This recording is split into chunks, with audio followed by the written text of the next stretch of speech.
Charmaine. I'm super excited, very special guest. He's a writer, filmmaker, director, all the things. I'm very excited to dive into that. So please welcome Eugene Bennett. Oh, thank you for having me. I appreciate it. Yes, thank you so much for coming on. No problem. Happy to be here. We're going to go ahead and just dive right into it. I have 3 seconds for you today. Everybody knows I'm a notebook person, so I have all my things. Cool. So you'll see me just jotting Not some a problem. things down. Okay. Yeah, so we're going to talk about film today, writing, and then do some stuff just for fun. Cool. Okay. Let's do So it. I'm going to hit you with your first question. All right. Where did the love of film come from?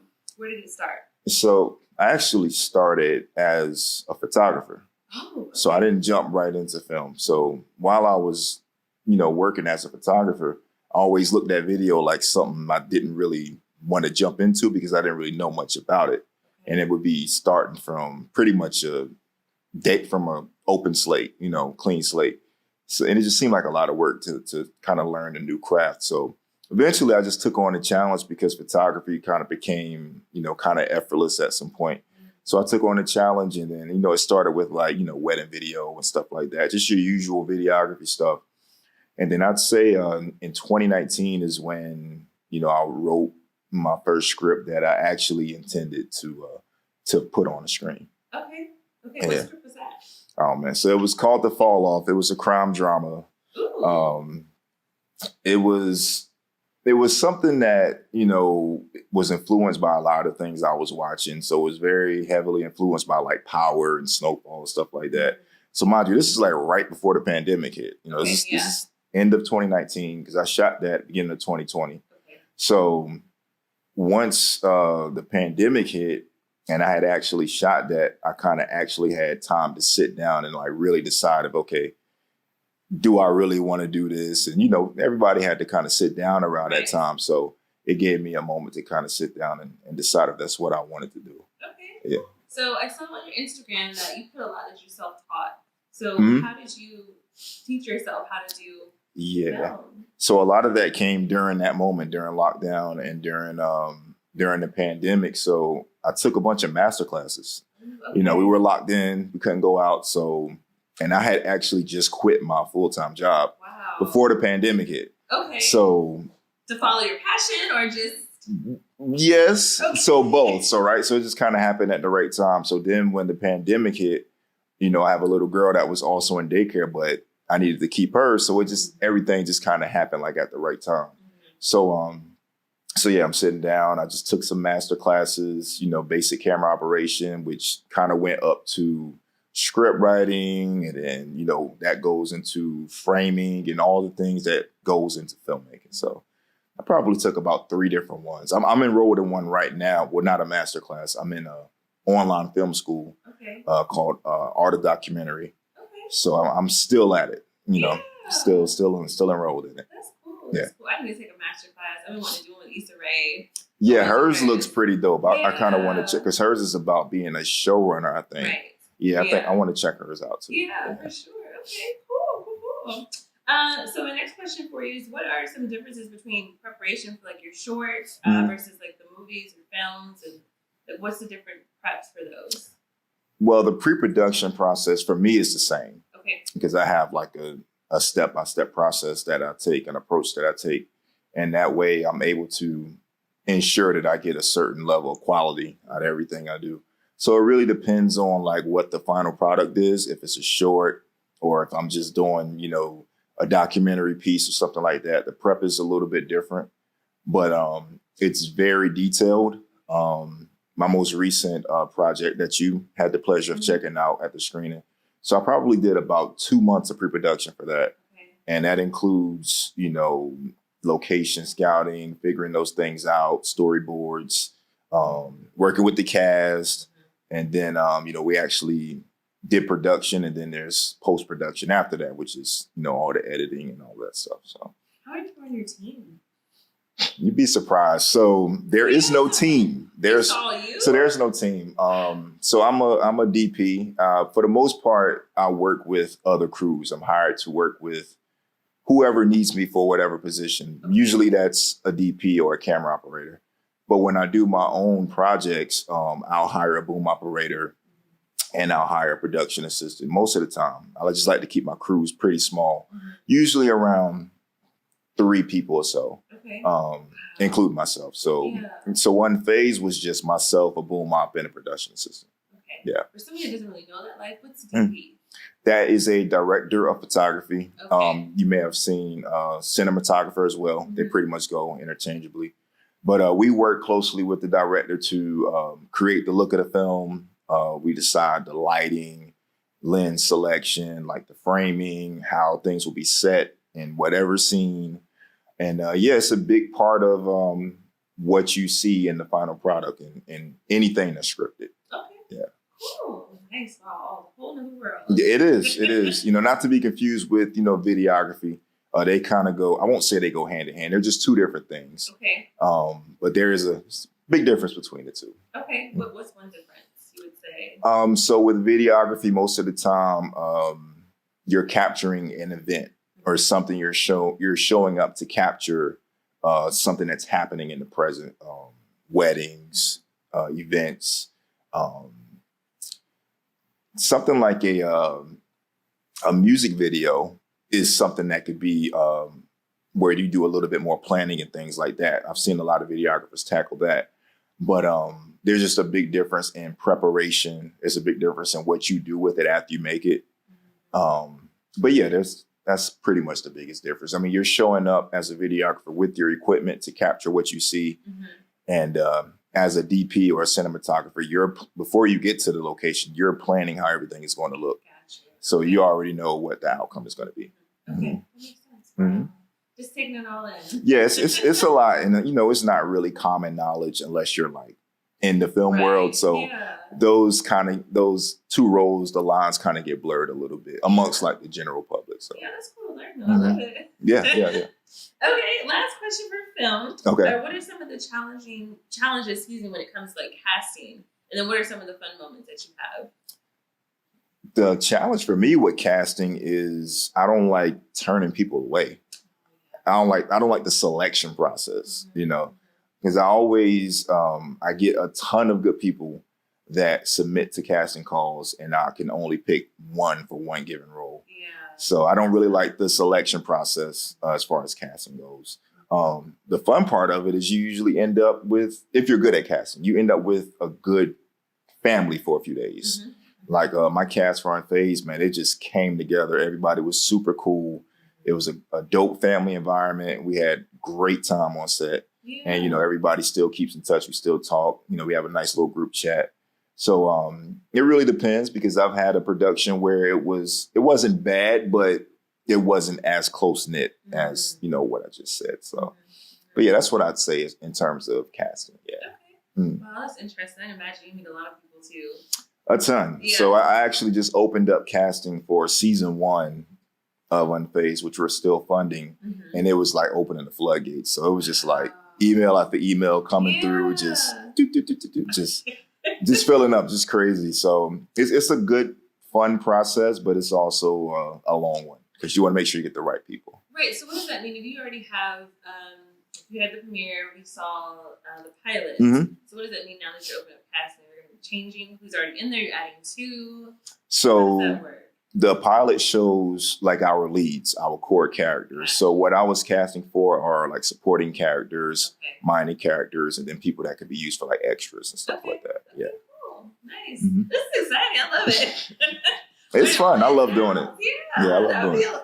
I don't know if I could do that because that's a lot of moving parts for me. But that's really cool to see, see the things that you have to do just to get one, project out. So it's a lot of entities to it. It's a lot. That's why I really celebrate like actually completing a project because I think a lot of people find out once they're trying to do it how hard it actually is. And so I just filmed another project for someone else and we had a screening at the same theater this past Monday. And she decided to hire me to be her DP and everything to film it. And I have this certain process that I go by, which wasn't really what she was used to. She was used to a more kind of a free-flowing, kind of a looser way of doing things. So once she kind of saw how, we try to do it as close to, the professional way to do it, it was, I wouldn't say it's a culture shock, but everything is, time is very important. Everything is based on a clock and timing and things like that. And I think she really learned how hard it really is to run a production and to actually finish something. Yeah, yeah. So when you finish something, it's a big deal. You should celebrate it. For sure. Should definitely celebrate Especially it. all that. Absolutely. We're gonna do something. It's a lot. Yeah. It's definitely a lot. Wow. Okay, so that's summing up film. So we're gonna dive into the writing part. Yeah. Okay.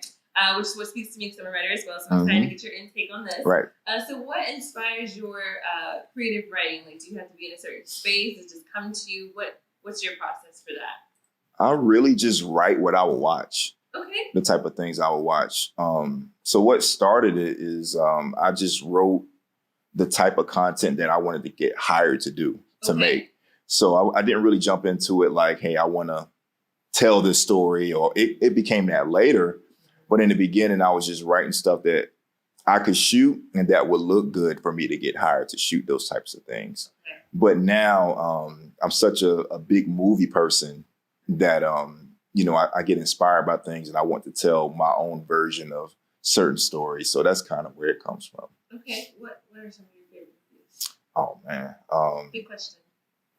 Very good question. Right off the top of my head, I would say Shutter Island is one of my all-time favorite movies. Just because I enjoy very good build-ups and twist endings. And that has a very good payoff. Get Out is one of my all-time favorites too. If you name, well, no, I'm a little older, so that's from the '90s, right? Okay. So it's a old black comedy, man. It's just one of my favorites. Friday. It's a few favorites out there that I like. Different genres. Yeah. I love a little bit of everything. I watch a lot of different stuff. Okay. So do you write at home? Do you write in a studio? Like, what do you? Yeah, so I write, my office is at home. Okay. Most of the time I try to get into that hour where it's completely quiet. Okay. That might be 3:00 in the morning. It might be 6:00 in the morning or 5:00. It's just really when it hits me. I've had moments where I come out of sleep and something that hit me, and I can't go back to sleep until I put it down, or at least put bullet points down from it. So I kind of get in a little mood. I make it dark. I light a candle. Oh, you in the then I get to it. You in there. Yeah. You gotta make it a thing. Make yourself comfortable so you can keep going. Yeah, that's something I want to start doing. Is actually when I wake up, I think about stuff too, and I'm like, okay, I'll get to it. And then the next couple of moments, I've lost it. So I want to start, putting it down. It's hard to plan to do it because right now, there's so much that I want to get back to in terms of writing, but it's hard to say, okay, I'm going to write at this hour because it just kind of hits me, and that's when I usually like to get to it. Yeah. So what's the difference in writing I'm just my own interest. The difference between like writing a short and then like writing like a TV series, like. Yeah, it's all like what the end goal is. Okay. So series are extremely difficult because it's more content for one. It's just so many levels. You have to keep everyone bought in for the entire series. You have to tell an ongoing story that keeps people interested. And it's just a much longer process. And it takes more money to make, to be honest with you. Everything is expensive, but series are in particular, especially at this independent level, it's just a little bit more expensive. But a short, I've banged out shorts in 6 hours. Wow. Multiple locations. So it's just really about the end goal of what you're trying to do with it. One of my favorite shorts, one of my best shorts, I'd say, we shot in 2 hours. Wow. And I wrote it in about an hour and a half. It's about 5 minutes long. It's called Tethered Lines. And it's about this woman that she's on the phone. I don't want to spoil it. You should check it out. Yeah. She's on the phone and it makes the viewer think one thing. And then at the end, you realize something else is going on. Okay. But it's one of my favorite shorts that I've done. And I wrote it in an hour and a half and we shot it in 2. That's cool. Yeah. I'm trying to get the mindset of writing short. My brain won't shut off there. Like I have to keep going with the dialogue. Yeah. And then it's, so I think that's so cool when somebody's able to do that. Well, when you get like that, you can take it as far as it's going to go, as long as you have a beginning, middle, and end. But also with micro shorts or shorts in general, you don't have to have, a beginning, middle, and end. You can start it where you want. Right. You could cliffhanger, you can cold open. That's why I really like kind of playing in that short film space, because you have so much freedom there. Yeah, I like that. So, I'm gonna dive into that. I don't know. You should, absolutely. Yeah, it's just my brain doesn't. I've tried, and it's just like it's not done yet, and I gotta keep. I think you would probably work well with writing a series, since you like to keep going with it and it's ongoing. Yeah, you would probably work really well with That's the what people series. tell me, and I'm like, I need to go ahead and dive into that. Yeah, so, yeah, absolutely. That's cool. Okay, so we talked about a couple things with rating. I do want to dive into Unfazed, which, like I said, I had the pleasure of going to see. It's great. I'm super excited about the series coming. Thank you. So how did that come about? And then, well, we already talked about the process that was different from sports and all that, but if you can just tell us like how that came about. Yeah, so I would say this was around late 2022 last year, before the fall. So I was just in a space where I was just like mad at my career, like where I was going, because I've been independent for so long. Things weren't really going the way I wanted to go, work-wise, just in the industry, a lot of gatekeeper stuff going on in the city, and, just a lot of things happening at once. And how I came to Unfazed was I decided to make fun of myself. Okay. So Unfazed is like a parody on the film industry, not community, the film industry. So it focuses on the working actor. It focuses on the working DP or the aspiring DP, more or less, people that are wanting to be these things and make their way to Hollywood. So I tell stories about myself and some of the actors that are on the cast, but we make it funny, and we throw like this dark comedic twist on it. So the stories that you saw in the pilot are actual stories. Those things really happen. Yeah. And that's crazy. Yeah. Now that you said that, I remember. Yeah, they really happen. So those things, some to me, some that I've seen happen to other people. Okay. And I was on set or something like that. But those things kind of inspired the stories and the characters, and just to laugh at it and make it funny. So that's pretty much where it came from. Okay, cool, very cool. You said something that sparked my interest. You talked about gatekeeping in the industry. So what does that look like? So for us, and this is just my experience, I can't speak for everyone else. So with me being self-taught, there's always like this split between people that went to film school and people that figured it out, or however they chose to figure it out, be that online courses, master classes, YouTube. Like that's a valid way to learn, things these days. So a lot of production companies are ran by people that went to film school, and a lot of them get some of the bigger work, bigger clients and stuff within the city. And there's just like a big bro, a little bro mentality when it comes to that. So that's a lot of the gatekeeper stuff that I've dealt with. That's why I moved the way I do in terms of, okay, I'm writing my own stuff, I shot my own stuff, and I'm holding my own theater screening. So, not really having to ask permission for a lot of things. We just go out there and do it. It's a lot more work, but it's more rewarding. But at the end of the day, I mean, the gatekeeper stuff is only if you choose to take a certain path in the industry and join a production company. I mean, it's a little harder for us as, Black filmmakers anyway. But when we go to forge our own path, that was just something that just fueled me to do my own thing anyway. So, wow. But it's a real thing. Yeah. It's definitely a real thing. I feel like that's for everybody and everyone's whatever they're doing. I feel like there's some component. Yeah, that can be applied in any workplace, any medium. There's always someone that feels they've done more work to get where they are, and that you should take some rite of passage to get there, or even be in the same room with them. So yeah, that's unfortunate. I've never been. I've always like, let's go together. Let's figure it out together. Yeah. Like, here's what I know. You tell me what and just kind of work it and see what leads from there. And it's interesting because Charlotte is so competitive for the wrong reasons. Like there isn't really a big film community here.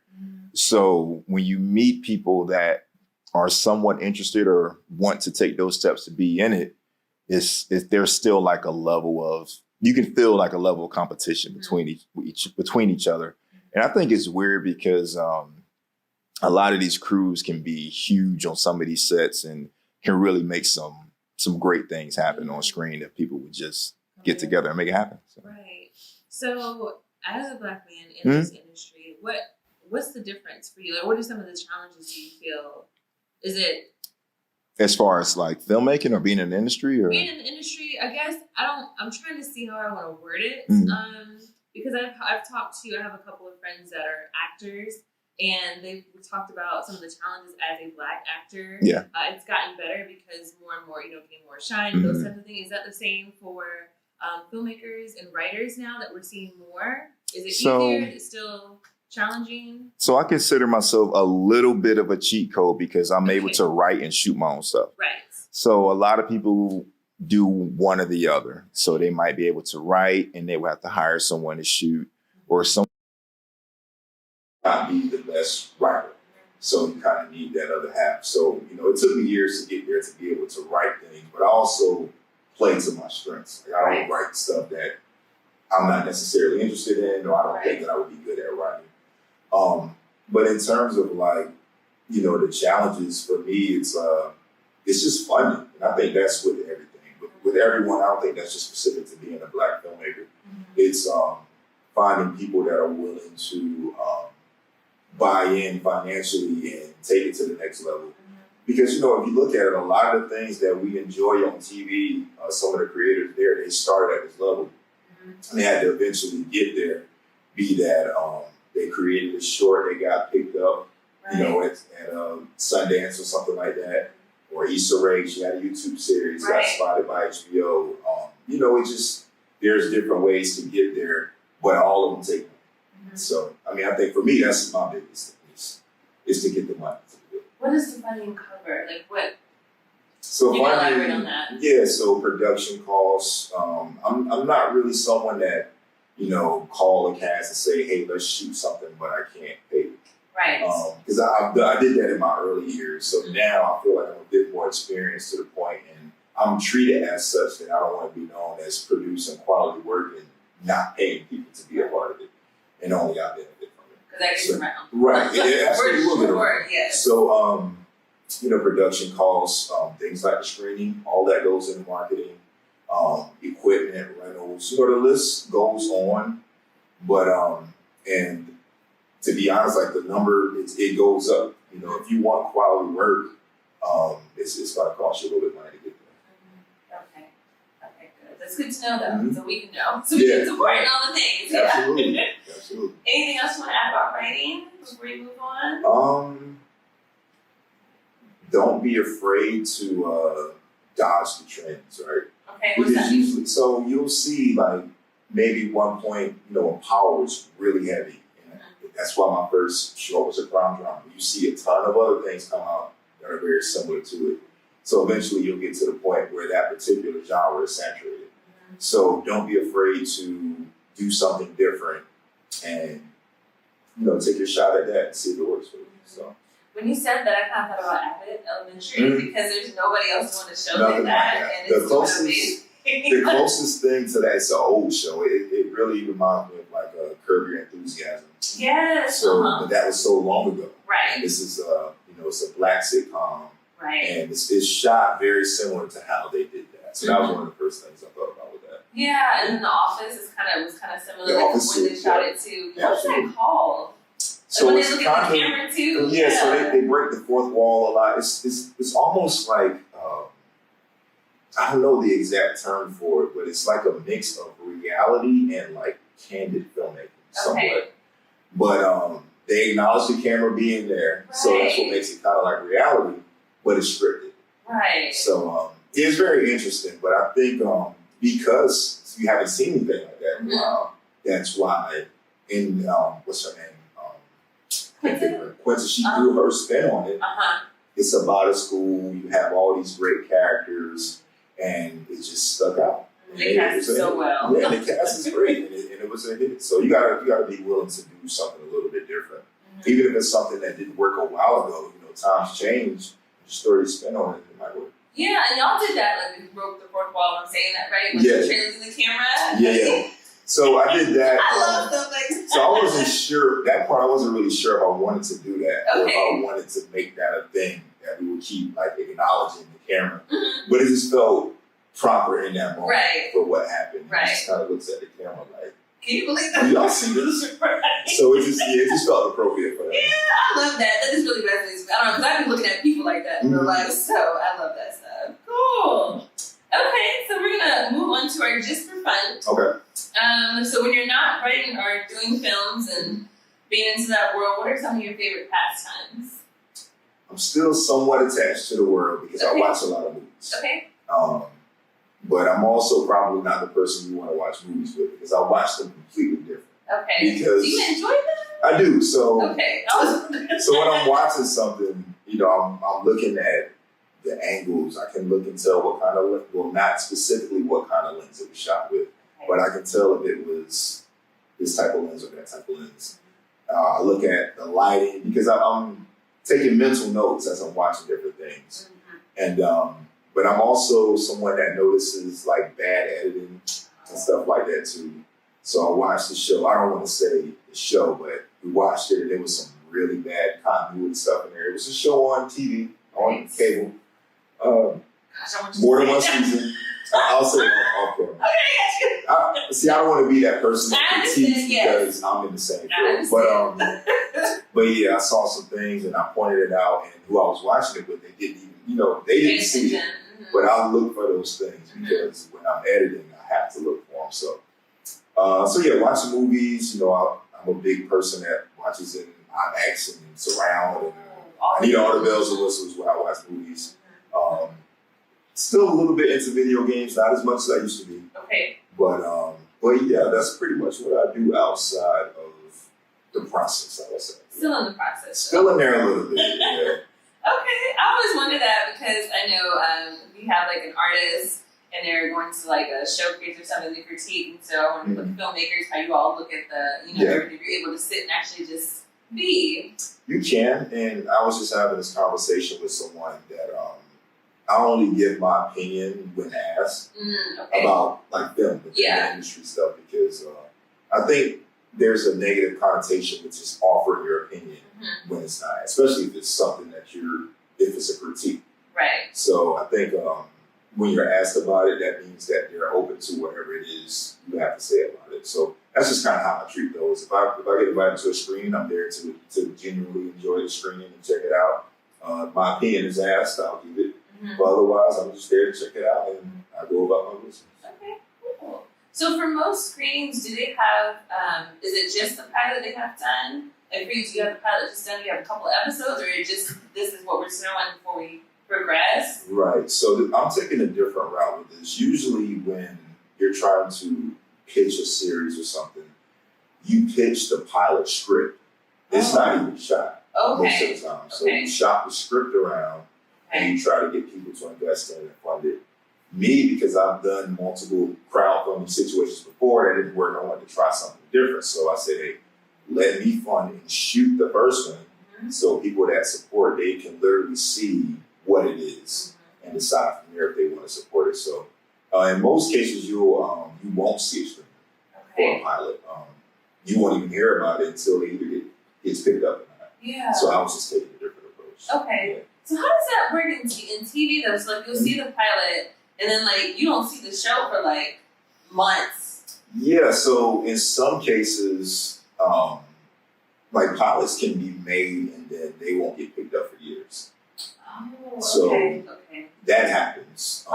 They may or may not get picked up at all. And sometimes they are screened at festivals and then execs there see them and then pick them up to be produced or made into a series. So it's a process, and it's something that I'm trying to stay along and realize as well with what I'm doing now is that I'm taking a different route, but it's not like a quick return on this. So it's a road ahead for that. Okay, for sure. So I think my last question, and I'd love to ask, so get the insight. You already gave some insight about this and making sure that you just you write what you feel is best and put forth, what you like, what you're interested in. Yeah. So if your younger self was here, what would you tell him? What's some advice you would give him? I would tell him to just keep doing what he's doing because he eventually figured it out. Yeah. I wouldn't want to. What is that called? I wouldn't want to cause a time paradigm challenge. Oh, yes. Where you go back and you change something and then the future me doesn't turn out the way the future me turned out. So I guess I would let them know that everything's gonna be cool. Just keep doing it. Okay, that's good. I have another question. Okay, no, Just came when you said that. So what's your, I want to see your end goal for the next couple of years. Where would you like to see yourself? I'd love to get to where I have funding to just create and work. That's literally where, you look at some of our favorite creators, the Issa Rae's, the Ryan Coogler's, Jordan Peele's. Once you get that one shot All of it. to go out there and show them, you're in there, right? Yeah. So I really just want that one shot to show people what it is that could be done if I had a budget. Because I think when people see what we're doing without a budget, right. It's pretty incredible. But having a budget and having the chance to actually show on that stage what we'll be able to do, I think would open up the door to bigger things. For sure. Okay. I love it. We're trying to get there. Yeah, that's wow. All the things. So before we go, please let us know how we can help support and how we can help fund Unfazed, anything else that you have, any other projects, and then where we can find you, as well as in your socials, your websites, all that. So you can support Unfazed by going to either my Instagram, which is @GBennettFilms, or @Unfazed Series. We have links in those profiles that can take you to the crowdfunding page. You can support that way. As far as what's next, we're trying to fund the season for Unfazed, but I also have a few other projects that are coming up. I have a horror anthology series that's coming that I hope to be finished by Halloween that I want to stream at that same theater on Halloween night. So that's the plan for this year. And I have another short that's pretty much like, it's planned to be my best work ever, I would say. And that's the one that I plan to push to those film festivals where all the real execs are, HBO Maxes and those execs from those networks. So I'm working on something to be able to put in front of them. That's exciting. Yes, we're here for it. Gotta have plans. Yes, that's awesome. Eugene, I just want to thank you so much. You don't know how difficult it is to get people to come on podcasts. Really? I'm for real. I'm surprised because it seems like everybody wants to talk. Yeah, well, nothing to say. We'll leave that there though. But I will say, I just want to give you your flowers because I literally was like, hey, would you like to? And you were just like, yeah, for sure. And I was like, oh, okay, that's no problem. So I really appreciate that. I think you're doing amazing work. Like I said, I was able to go to your screening. I think it's great. The cast, like you said, everybody seemed like a family. And I love to see that. Like, it's cool to see people on screen, but I like to see the actual people. So definitely want to encourage you. You're doing amazing work here. Definitely here to support. Yes, I'm going to put your info and stuff out so people will be able to help support you as well. Thank you. I appreciate it. Yes.